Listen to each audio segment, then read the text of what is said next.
guk irakurtzen ditugun liburuen artean, bada autore frantses bat, asko gustatzen zaiguna, Lipovetsky deitzen dena, ez du ekarri libururik eta zer nahiko labur egin behar dugu aurkezpena.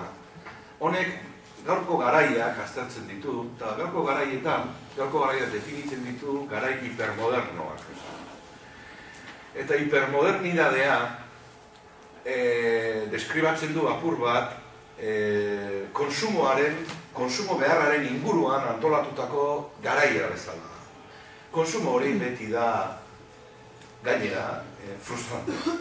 Beraz, horrelako zorion eza batek bizi gaitu garai hipermoderno hauetan. Baina Lipovetsky honek atera duen azkeneko liburua, edo gure eskutara iritzien azkeneko liburua, La Pantalla Global deitzen da, anagrama edizionezen duzue formato beltzeko eta zinearen historiek aztertzen ari da, edo zinea da itzaki, gaurko garaietaraino iristeko, eta orduan,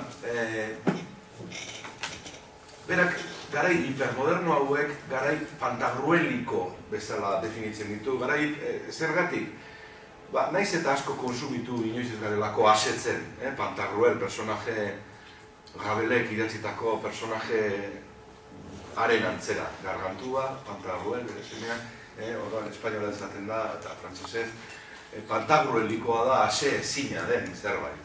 Baina berak joko bat eginez, egiten du gaurko garaiak ez direla bakarrik pantagruelikoak, baizik eta pantalla gruelikoak.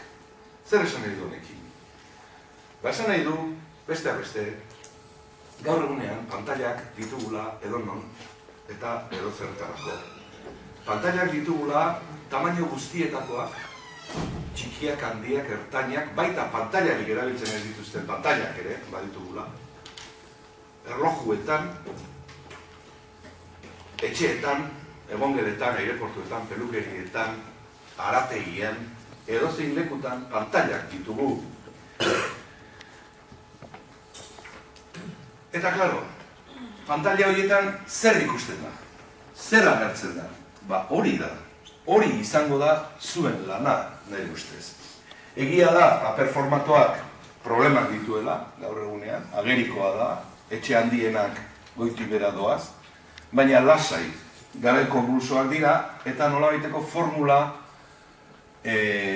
aterako da, ateratzen ari da. Ez dakit, baina atzo edo erainengo notizia da, esate baterako Amazonek atera duela Kindle berria, irakurgarri berria, eta askok jotzen dute hori prensaren salbamentzat.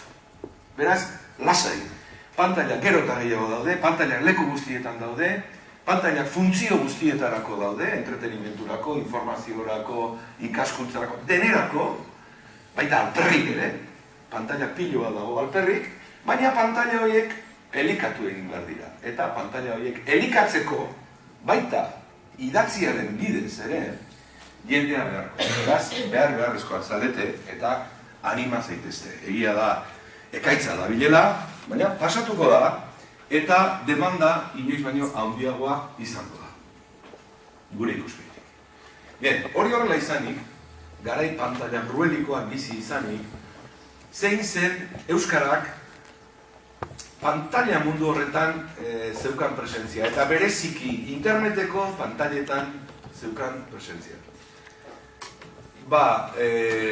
Oso apala, oso txikia, oso mugatua, oso markatua, eta guretzat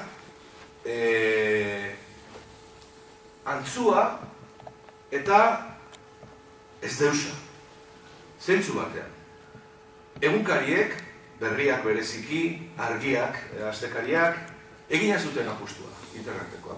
Bazeuden internetek, baina gure iritzirako, ez zen internetetik bertatik abiatutako apustu bat, baizik eta paperaren traslado bat zen, soilik, nahi baduzue, beste soporte horri dagozkion diru laguntzak eta abar lortzeko, baina benetan ez dugu ikusi apusturik Euskal Hedabideen aldetik interneten egindakorik.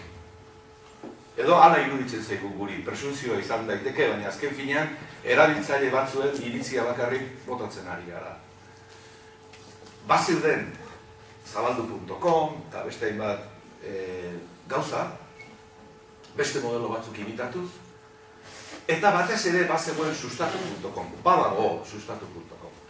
Benetan apustu bat internetetik egina, zintzoa, ondo egina, baina, baita ere oso mugatua bere edukietan, zeren gu internetera sartzen garenean euskaldunok, euskararekin bakarrik ez gara konformatzen, eta irakurtzen dugu, espainolez, edo inglesez, edo frantsesez, edo txineraz, bakoitza dakizkien beste hizkuntza horietan.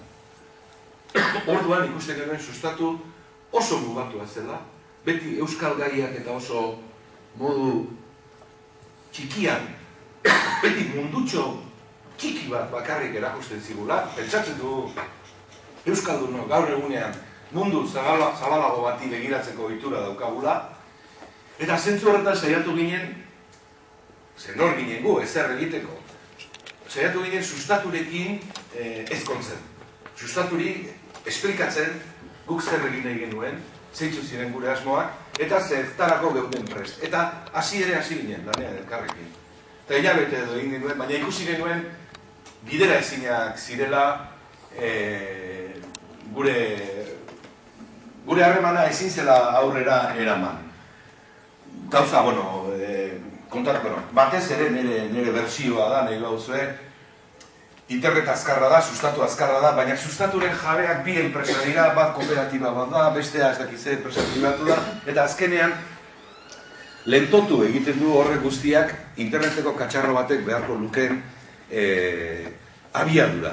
Eta horren haritik, eta batez ere Espainialdean urtebetez publikatzen ibilitakoan nik naiz, soitu.es deitzen den leku batean, eta tripak ikusteko aukera auki nuen, gauza zer den ikusteko aukera auki nuen, eta jakina guk ez daukagu potentzial ekonomikorik, olako ezer egiteko, ez daukagu redazio handi bat eratzeko modurik, oraingoz behintzat, nahiago genuke, diru sarrerari balego, olako zerbait abiarazteko, baina momentuz ezinezkoa da.